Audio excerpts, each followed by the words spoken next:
Most people have heard that you need to build that know, like, and trust in order to be successful in business. Though you're wondering, okay, how do I get from the know to the like to the trust? And that's what we're here today to explore, how to build trust in business relationships. Hi, my name is Tiffanie Kellog, and I'm excited to be helping develop some stronger, long-term, meaningful relationships, because when you have trust, you're finally able to make things happen. In today's video, we're going to talk about that know, like, and trust. We're going to talk about the importance of building trust in the relationship, and then how to build trust in the relationships. How are we earning that trust? And lastly, we're going to talk about how to grow your referral business. Now, I know you may not be here to talk about referrals, so you can just skip that part when you get to the end. Or if you want to skip ahead to one of the conversations in the description below, you can see the chapters are listed. You click on the time and it will take you right there.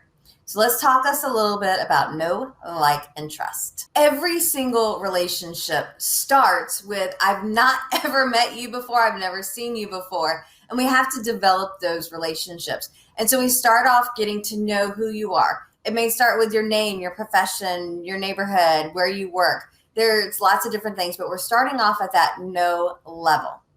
Then as we get to know each other, we're feeling a little bit more comfortable. Hopefully we're going to settle into a like part of our relationship.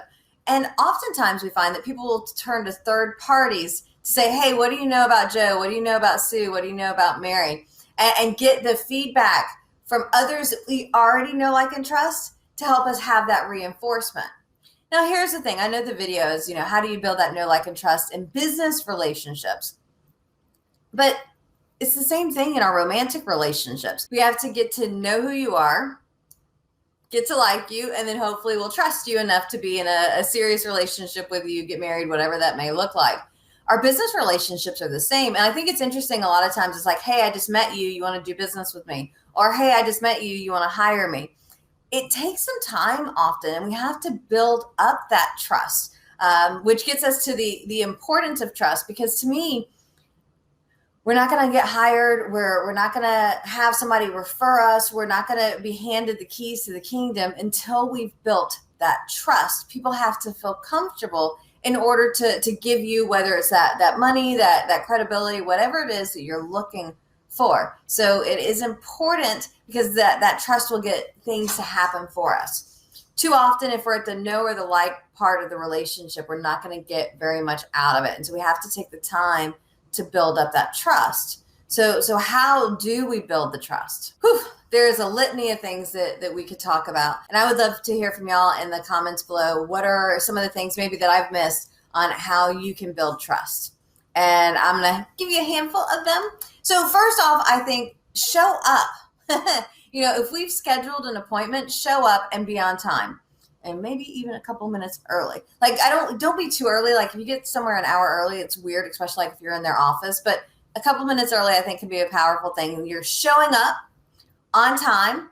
You want to dress for success. And that's different for everybody. I live in Florida, and our dress code is much more casual than if we were meeting, say, in New York. And if we were out in Texas, it would be cowboy boots and jeans, probably not slacks and dress shoes. It varies. So, depending on your profession, depending on your location, make sure that you're dressed for success. As you're developing the relationship, if you say you're going to do something, I'm going to call you, I'm going to send you this email, I'm going to send you this information. It is important for us to do that, because if we don't do it, that's just, you can build the know, like, and trust. You can also kill it where people are like, nope, I don't want to do business with you. And I'm sure there's been people in your world, companies that have let you down.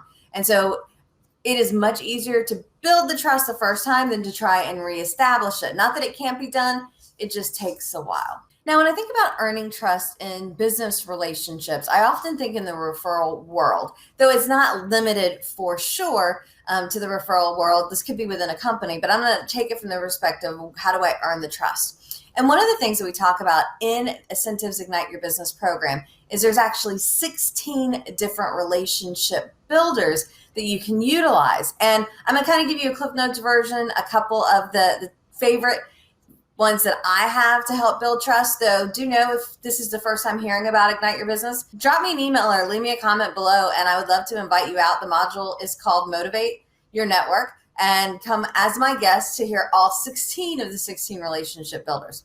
Some of my favorites are: number one, advice seeking. I think advice seeking is an amazing way to develop a relationship, to build that trust. Because when you go to somebody and say, hey, can you share your advice on insert topic or question here, you're showing them that I trust you. I want your opinion. You know what you've got going on.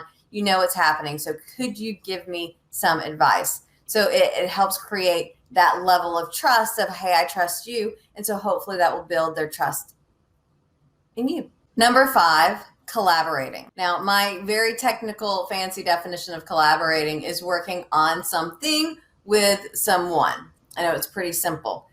To build trust, hey, let's work on a project together. Let's write an article together. Let's do a video together. Let's have an expo booth together. Let's spearhead a committee together. We can collaborate working on something, and it really gives an opportunity for how amazing we are to be showcased with that person. Plus, you're saying, hey, I trust you enough to team up with you, and you're going to build that level of trust up even higher. Number 10, give referrals.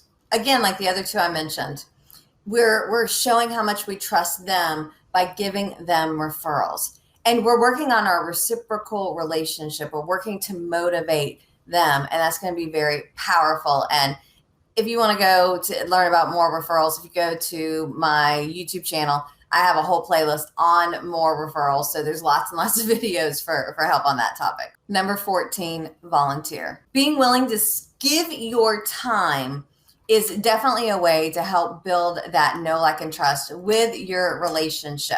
Now, I do like to say, if you're giving your time inside your expertise, it's going to help you get to the trust level a little bit quicker. If you're giving your time outside your expertise, a little bit slower. So if I'm, flipping pancakes or selling sodas or raffle tickets, it's going to take me a little bit longer. If I'm, doing my expertise, so whatever it is that you're good at, if you're volunteering your time inside your profession, it's going to help you get to trust quicker. So that's a quarter of the 16 relationship builders. Again, let me know if you'd like to come and hear all 16 of them at an upcoming Ignite Your Business program. Now, I thought to kind of wrap up this part of the conversation, I would look at motivating your network as a way to help take things to the next level, to build that trust. Building these relationships often is about, let me motivate them. That will help earn their trust. And so I wanted to turn this over to Jason Avery, who is one of our founding Referrals for Life community members, as well as the owner of Avery Construction. So Jason, over to you.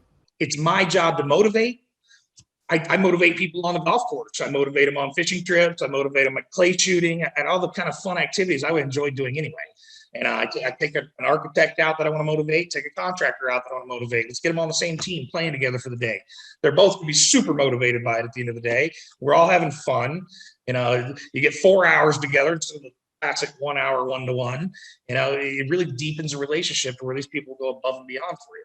Thank you so much. That motivation is so important. And actually, that brings me to our last conversation, how to grow your referral business. And I have a program. It's done online called MORE Referrals, 5 Steps to Referral Success. It's free. I'll put the link below. But step 3 is actually to motivate your network. It's so important that it's one of the 5 steps needed to help you grow that referral business. The first step is you want to find your target market. Second is get the right referral sources. Then we want to educate and motivate them so that we're able to get them the knowledge they need and the trust in the relationship that we have, so that then step 5, we can ask for referrals. And so that's kind of the Twitter version or Cliff Notes version of the program, just to give you an overview. Here's how you grow your referral business. In all of our relationships, if we want them to be profitable, we're going to have to get all the way through to the know, like, and trust. So we want to work those relationships, spend time with people, do things that motivate them so we can get to trust. Happy networking, y'all.